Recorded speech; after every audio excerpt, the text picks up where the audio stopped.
How do you know if you have pelvic floor problems or if what's bothering you is actually a pelvic floor problem?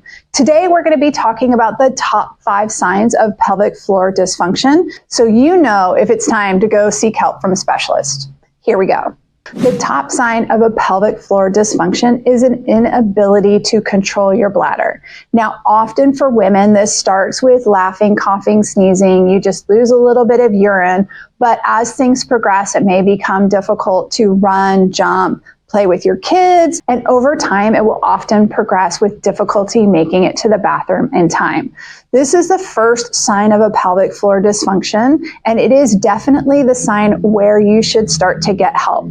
It's much easier to treat a pelvic floor dysfunction when it starts, as opposed to waiting until things have progressed, because at that point, it becomes more difficult to deconstruct. More things become a problem in addition to the pelvic floor because you've been dealing with this problem for so long. Now, I have many new mamas say, well, yeah, I have difficulty coughing, laughing, sneezing. I lose a little bit of urine, but that's normal. Just because it happens to everybody does not mean it is normal, friends. Now, I will admit it often happens, and a lot of times the medical community passes this off as it's just normal and what happens after we have children. But what we are finding out now is passing that off when we're in our 30s leads to bigger problems in our 60s and 70s, including total hip replacement or having to wear Depends all the time.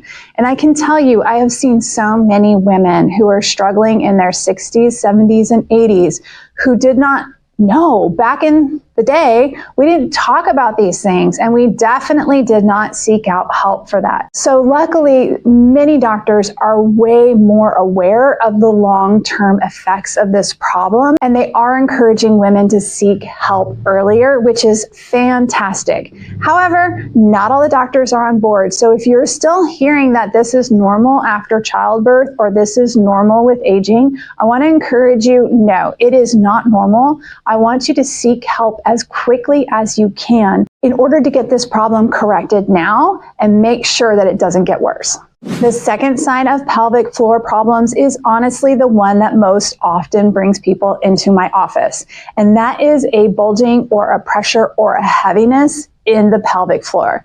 Most people will notice it when they're washing themselves in the shower, and they start to notice like, oh, there's a bulge there. It doesn't go away over time. And this is what brings women into my office in general.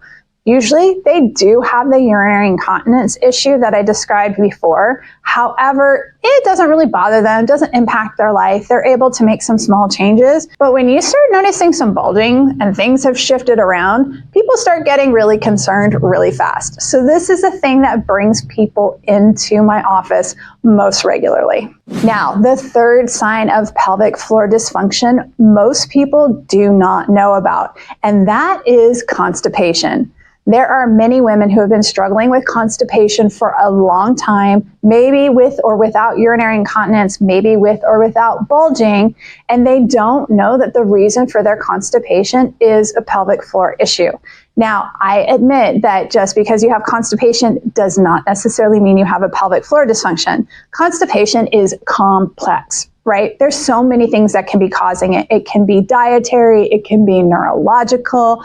There are so many issues that can be causing constipation. I'm not going to assume that it's your pelvic floor that's causing it. However, many women that I do work with on a regular basis are struggling with constipation, and they have already been to see every other doctor, and every other doctor has said, you know, it's not a neurological issue. It's not your diet. It's not anything else. They've already ruled out everything else, and they've just been told, well, you just have constipation for no apparent reason. If that's you, that you have already looked at all the other issues, then I encourage you to think about your pelvic floor, because it could be that's causing your constipation. Now, the fourth most common sign of pelvic floor dysfunction is the one that brings people running into my office, and that is pelvic pain. Most commonly, pelvic pain will start actually during sex or intercourse, and that gets people's attention. Because if it's affecting your level of intimacy, you're going to want to solve that problem quickly. So that's what causes people to come running into my office, and often they don't want to talk about it. They feel like they're the only ones who have ever suffered with this problem. I can tell you in this clinic, it is a safe space to discuss this issue.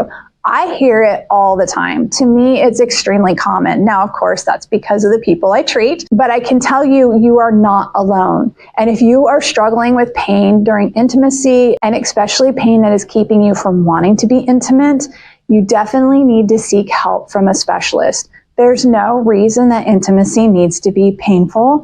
It may take a while to solve this problem, but the longer you wait to see a specialist, the longer it's going to take.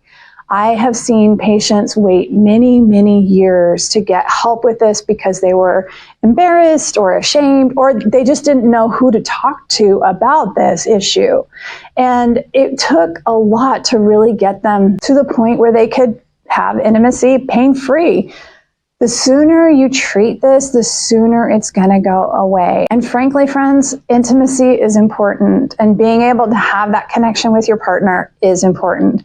So if you are struggling with intimacy and having pain, it probably is a pelvic floor dysfunction, and there is something that can be done. The sooner you treat it, the better, because the longer you wait, the longer it's going to take. Now, the fifth sign that you have pelvic floor dysfunction is the one that most of my patients are most surprised about, and that is low back pain. I have a lot of patients who come to me because of low back pain, and I start talking to them about their pelvic floor, and they're confused, right? Because it doesn't seem like those two things are related. However, your abdominals in the front, your low back muscles in the back, and your pelvic floor on the bottom form a triangle, and that is your core. I would add in the SI joint and the hips into that as well, but that is your core and your core musculature. The abdominals, the low back, and the pelvic floor all work together, and if one of them is in dysfunction, it puts too much pressure on the other two. So we need all three of them to be working correctly to make sure that nobody's having to take too much pressure. So with that analogy, if you have too much pressure on your pelvic floor, or if it's been dysfunctional for a long period of time, it probably means your low back has been taking the brunt of the load, quite literally, for a long period of time. And in order to get that low back pain to go away, we're gonna have to deal with that pelvic floor issue as well. This is not commonly treated in most orthopedic physical therapy clinics. Most of the time, they're going to deal directly with your low back and not necessarily look at your pelvic floor. Most commonly, they will work on your abdominals because they get the relationship of the front and the back. But if you don't complete that triangle and get that pelvic floor working correctly, chances are good that you're going to suffer with this problem for a long time. So for many of my patients who come in with low back pain, who have no other signs of pelvic floor dysfunction, what I will do is just give them an exercise to work on the pelvic floor anyway. And if that doesn't solve the pelvic floor problem on its own, then we may do some more directed treatment towards that. However, if you come in here with low back pain, you are going to be given some pelvic floor exercises to make sure that we get that whole triangle working correctly and get your body moving correctly. Now it's over to you. Which one was the most surprising for you, or which one did you start noticing first? And how long was it until you were able to find someone who was able to help you with your problem? If you haven't been able to find that person yet, I encourage you to keep seeking.